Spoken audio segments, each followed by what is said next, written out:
Welcome back to the distillery. I'm here at Wigle Whiskey with Anthony and Callie. And I just finished doing a phenomenal tasting here. They have a really interesting story as to how they got around to making this stuff.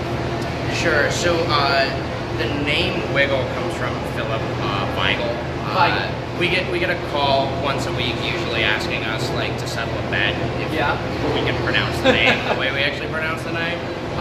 So we say Wigle because it's more fun, but it comes from Philip Wigle, who was here, settled in Pittsburgh right after the Revolutionary War, essentially, and is credited as being the first person to punch a tax collector in the face to help initiate the Whiskey Rebellion. Excellent. So they named the company after. Perfect. Well, what an apropos name. So, talking about whiskey, you got ryes, you got bourbons, you got a wheat whiskey, but what do you like known for? Sure. So the rye whiskey, which this is kind of our mainstay, is the Pennsylvania rye, but really we always have a couple different rye whiskeys going. So you're rye from about here to here.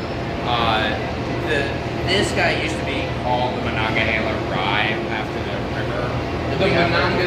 Monongahela. Yeah. Monongahela, and there's a reason you don't call it that. Exactly. So yeah, we started exporting to other states where no one can pronounce the word Monongahela. Yeah. This was always the test when we do tours to see who's local who can pronounce this word. Sure. But Monongahela rye is what the Whiskey Rebellion was fought over. They mention it by name in Moby Dick. Oh, cool. The guy saying when he goes back home he wants this, that, and Monongahela rye is front and center.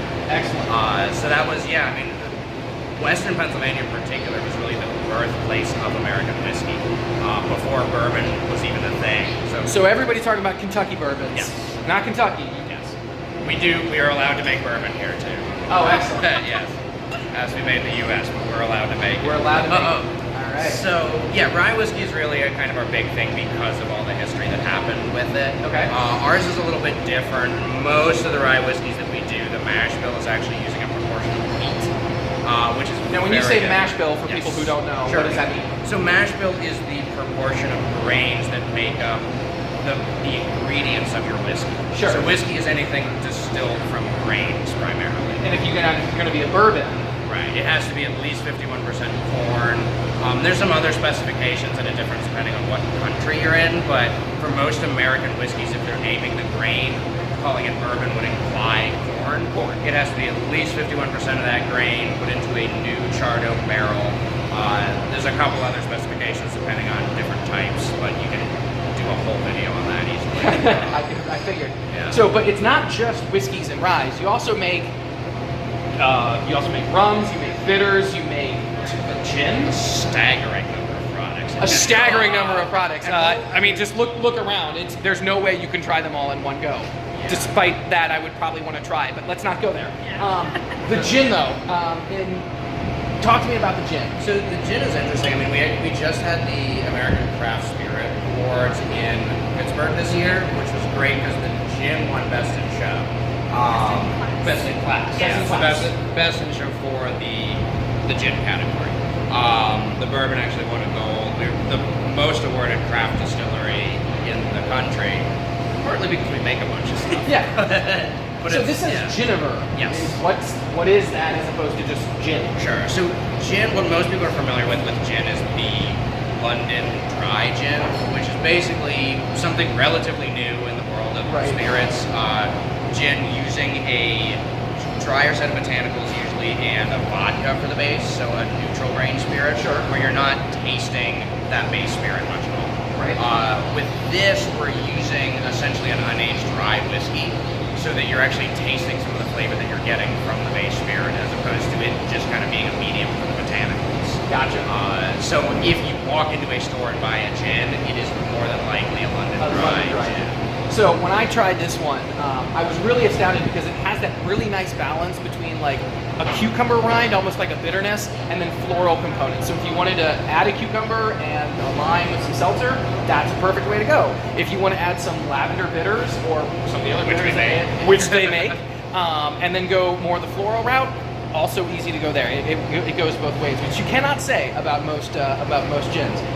But continuing the line of products that you guys make, you also make some flavored whiskeys and some liqueurs down here at the other end of the table. So this, I generally don't drink a ton of flavored spirits. There's a lot of them where you're basically using just like a tiny bit of scientist flavoring to get that flavor that you want. So we're trying to go as local as possible, certainly, because the whole point of this place is to bring distilling back to Pittsburgh. Sure. So with this one, we are using local apples to get the flavor. Right.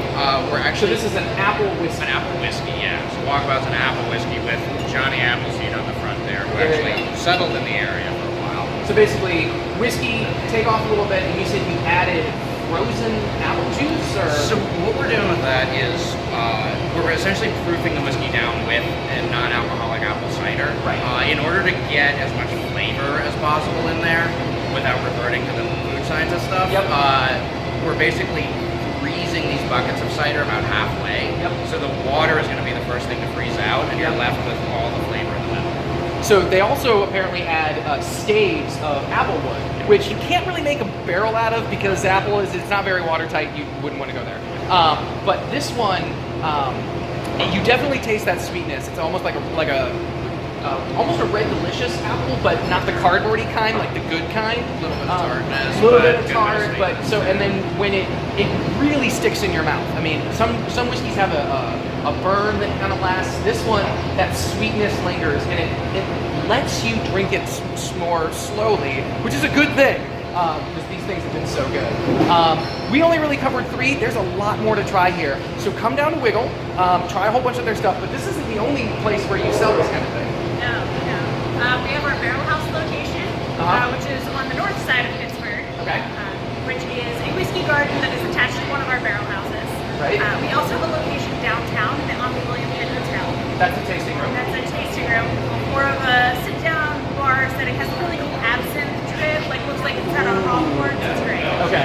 And then we also have our sister company Threadbare, which is a cider house, which is the Walkabout apple whiskey that you guys were talking about. Right. It's really what started us on this apple process. Excellent. We really dove in, and now we have Threadbare, where we're making a ton of different types of cider, and also cocktails with ours. Yeah, we didn't even get into cocktails because this video is already going like 7.5 minutes long. Bottom line is, everything I've had here was tasty. You can't go wrong with anything, and I've got 3 more places to visit. So thank you so much for a wonderful afternoon, and I'm certain to be back. Like, follow, subscribe, and come here.